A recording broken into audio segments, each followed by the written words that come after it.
Vous êtes de plus en plus nombreux à nous suivre et à participer à l'évolution de la chaîne Afrique N24, et sincèrement nous tenions à vous en remercier. Nous lisons tous vos commentaires qui enrichissent le débat et vraiment nous vous demandons de nous soutenir, en aimant les vidéos pour une large diffusion, et pour continuer à avoir une ligne éditoriale indépendante, et vous proposer de nouvelles émissions toujours de plus en plus enrichissantes. Ne restons pas passifs, soyons actifs. Merci et à bientôt. Teacher, bonjour.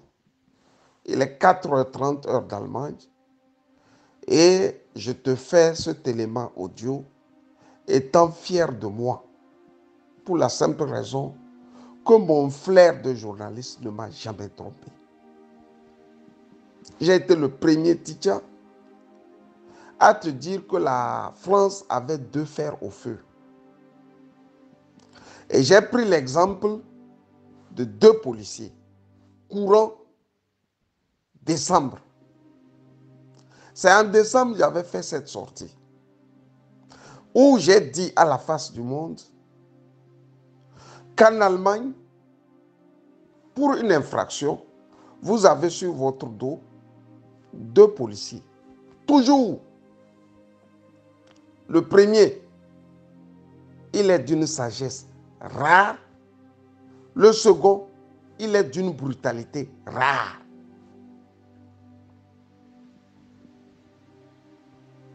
À la fin, teacher, les deux travaillent mano in mano pour te rendre la vie difficile. Et j'ai dit que Faure Gnassingbé était le policier sage dont l'Allemagne a toujours eu en tête de former, à côté du policier brutal, désagréable, inamical. Nous y sommes.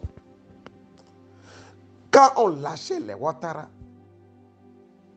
à l'assaut du Niger, du Burkina et du Mali, il fallait absolument trouver ce policier sage, ce policier amical, ce policier consentant, qui vous fait croire que il y a encore des gens bien sur cette terre. Dans le fait, dans le fond, comme dans la forme, Faure n'est qu'un garçon dangereux. Si je veux reprendre les mots de Monseigneur Fainoko Podjoro, je dirais que c'est un gaillard dangereux. Pêle-mêle, analysons ce que Faure dit à Abidjan devant Alassane Ouattara. Cher frère, je voudrais d'abord te remercier pour l'invitation que tu m'as adressée et surtout pour l'accueil et l'hospitalité que tu as bien voulu me réserver. Ça a été une discussion difficile parce que les problèmes le sont. Notre région, je crois, n'a jamais connu de telles épreuves. Le problème du terrorisme qui nous affecte tous, parce que nous disons toujours que quand un pays est affecté, l'ensemble de la communauté est affecté. Et un problème qui dure. Nous avons des États, un pays qui est sous sanction, d'autres qui sont suspendus et qui font encore face à des difficultés qu'ils connaissaient déjà. Donc, nous nous sommes préoccupés, le président et moi-même, de la situation humanitaire dans les différents pays et nous nous sommes interrogés sur la nécessité peut-être de réexaminer ou réévaluer nos stratégies de gestion et de règlement de ces crises-là. Nous sommes préoccupés également par la décision prise par nos frères de quitter la CEDEAO. Et nous croyons qu'un dialogue est toujours possible. Nous ne devons pas arrêter de parler tant que nous n'avons pas trouvé la solution. Avec ce que nous vivons, il y a les sommets, mais entre les sommets, il est important que nous puissions avoir de tels échanges pour nous tenir au courant de l'évolution des choses, pour que les problèmes ne soient pas comme gelés entre deux sommets, mais que nous continuons de nous préoccuper, nous continuons de rechercher inlassablement la solution. J'ai senti le président très soucieux du sort des populations au Niger notamment. Naturellement, nous pensons aussi au président Bazoum. Nous avons parlé de cela. Mais ce n'est pas ces deux situations qui sont tristes, l'un qui est en otage et d'autres populations qui souffrent, ne règlent pas le problème. Quel sens ont les sanctions que nous prenons? Comment faire pour dépasser cela? Parce que le statu quo, l'immobilisme que nous connaissons aujourd'hui n'est plus possible.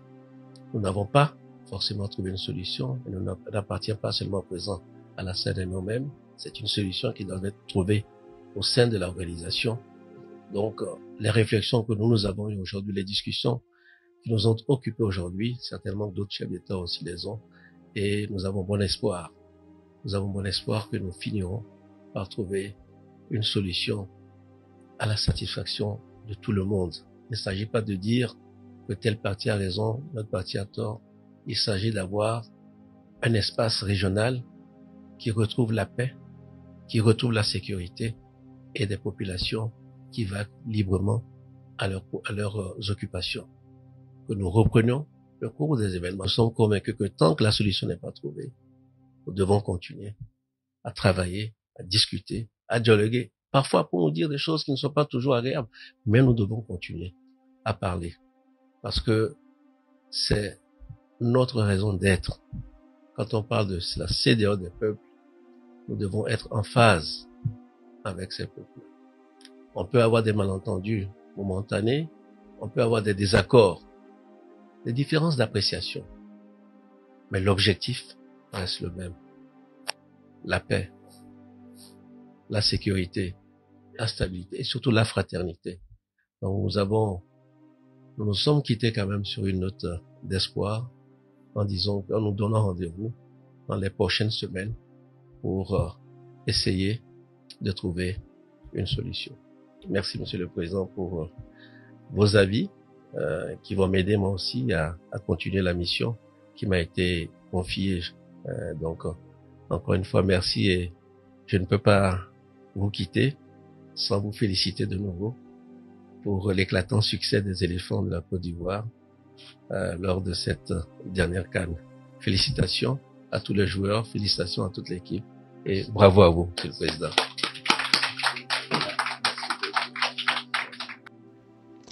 Il dit qu'il est venu s'entretenir avec son collègue président parce qu'il y a des événements dans la sous-région. Je veux dire dans la zone CEDEAO. Et il reconnaît que les discussions ont été difficiles. En prime abord, il dit qu'ils ont discuté de comment sortir de l'immobilisme. Ils ont discuté de comment trouver des solutions parce que l'immobilisme actuellement n'est plus souhaitable. Mais ce que le Kabien n'a pas compris est que c'est eux qui sont immobiles. Ceux qui sont sortis là, eux ne sont pas immobiles. Le Mali, le Niger et le Burkina, eux ils sont en train de travailler chaque jour que Dieu fait. Ils sont en train de créer leur confédération. Ils ont les tests. Ils ont un organigramme. Ils ont un timing pour tout ce qu'ils sont en train de faire. Mais à la CEDEAO, vous êtes là à collectionner des mandats. D'où votre immobilisme, Faure Gnassingbé. C'est vous qui êtes immobile. Ce n'est pas l'AES. Ce ne sont pas les pays de l'AES qui sont immobiles. C'est vous, Faure Gnassingbé. Vous, Ouattara. Macky Sall, Ado et les autres qui sont immobiles. Parce que vous n'avez jamais changé votre manière de vous asseoir. Chaque 5 ans, vous tuez, vous restez au pouvoir. Chaque 5 ans, vous cassez les côtes de vos compatriotes, vous restez au pouvoir. Comme si cela ne suffisait pas. Faure Gnassingbé rentre dans le vif du sujet. Il dit que le président Bazoum ne devrait pas être toujours en état d'arrestation. Comme pour dire, le Niger, les autorités du Niger devraient le libérer. Mais voilà quelqu'un qui a laissé son frère de même sang depuis 15 ans dans cette prison, qui veut donner les conseils à l'Afrique. Faure Gnassingbé est arrivé à Abidjan donnant les conseils aux Africains. Mais va libérer ton frère. Si tu libères ton frère, tu viens parler là. Les gens vont t'écouter, garçon. Voilà quelqu'un qui a mis plein de Togolais dans ces prisons, qui parle aussi de libération d'un autre. La vie de Mohamed Bazoum vaut plus que la vie de tous les gens là. Lui l'a mis dans les prisons, chez lui. Ça vaut plus que la vie de son frère Macha. Il continue. Qu'est-ce qu'il dit? Ils veulent travailler pour ramener leurs frères. Entendez par là les Maliens, les Burkinabés, les Nigériens, à revenir à la raison, c'est-à-dire à revenir à la CEDEAO. Les gens sont en train d'avancer. Le président du Togo, lui, il veut qu'il revienne. C'est-à-dire qu'il est convaincu dans sa tête que la CEDEAO existe encore pour les 3 pays là. Faure Gnassingbé est convaincu que la CEDEAO existe encore dans la tête des 3 pays là. C'est pour ça, au départ, nous étions les premiers à dire en Afrique et surtout aux Africains que cette affaire de Faure Gnassingbé, qui est là comme négociateur au Mali, au Niger, au Burkina, ça va accoucher des choses dangereuses. On ne nous écoutait pas. On trouvait que nous ne respectons pas notre chef de l'État. Mais nous dites, nous sommes Togolais. Nous sommes Togolais, on les connaît. C'est pour ça, aussi naïvement, il dit, nous ne sommes pas venus ici pour dire qui a tort et qui n'a pas tort. La même rengaine que ce que son papa avait servi aux Togolais en 92 ou 91, autant pour moi. Quand l'ethnie Kabien, son ethnie, s'était acharnée sur les thèmes dans la ville de Soutouboua. Ils avaient tué en masse. Vous savez ce que le papa de Faure Gnassingbé a dit? En Mondo Vision devant les Togolais. Il a rassemblé les restes des survivants Kabiens et des survivants Tém chez lui à Pia. Et leur a dit que les Kotokoli n'ont pas tort. Les Kabiens aussi n'ont pas tort. Ce qui veut dire que ceux qui ont tué les Kotokoli n'ont pas tort. Les Kotokoli qui ont été tués, eux aussi n'ont pas tort. Vous pouvez vous lever et partir. C'est la même rengaine le fils nous fait 32 ans après.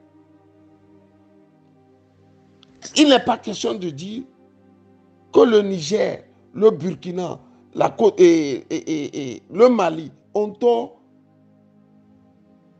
Il n'est pas question de dire que les autres pays de la CEDEAO, c'est-à-dire ceux-là qui ont pris sur eux de sanctionner. Les premiers que je viens de vous citer ont tort aussi. C'est-à-dire que personne n'a tort. Personne n'a tort. Les Nigériens sont morts en masse à cause des sanctions. Les Maliens sont morts en masse à cause des sanctions. Les Burkinabés sont morts en masse à cause des sanctions.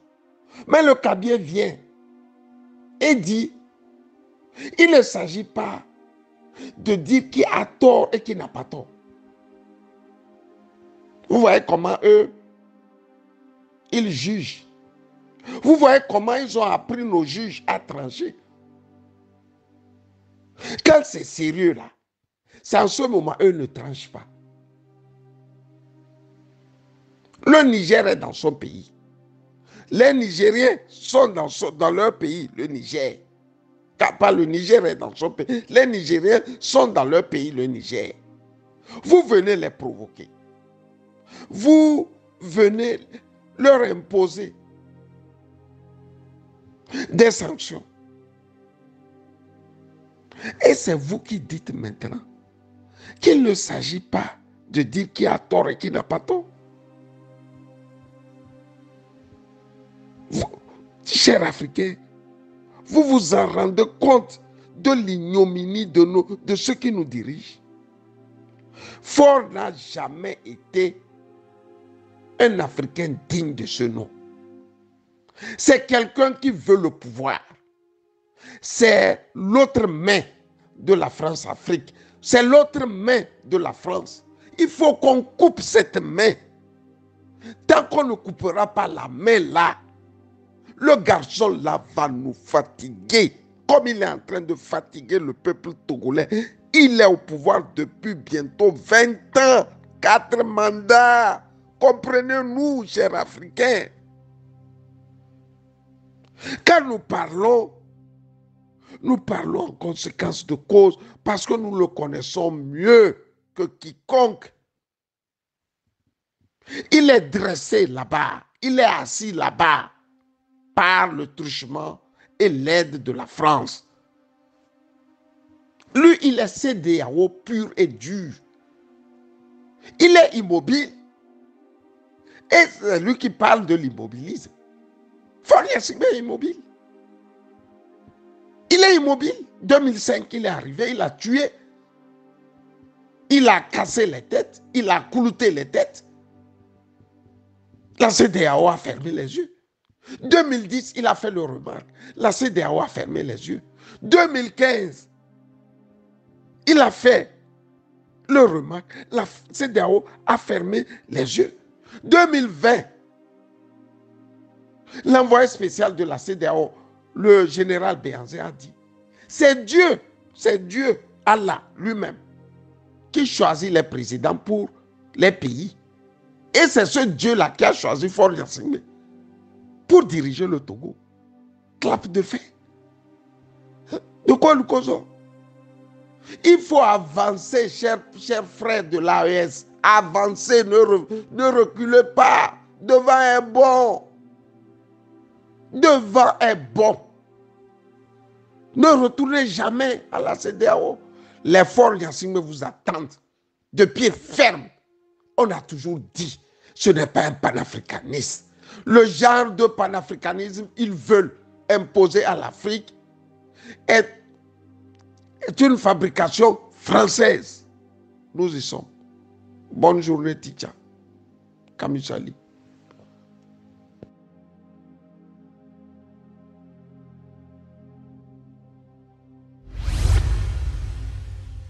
Likez la vidéo si ce n'est pas déjà fait. Laissez aussi votre point de vue en commentaire. Abonnez-vous et cliquez aussi sur la petite cloche de notification pour ne rien rater de nos prochaines vidéos. N'oubliez pas de partager aussi la vidéo et de la liker.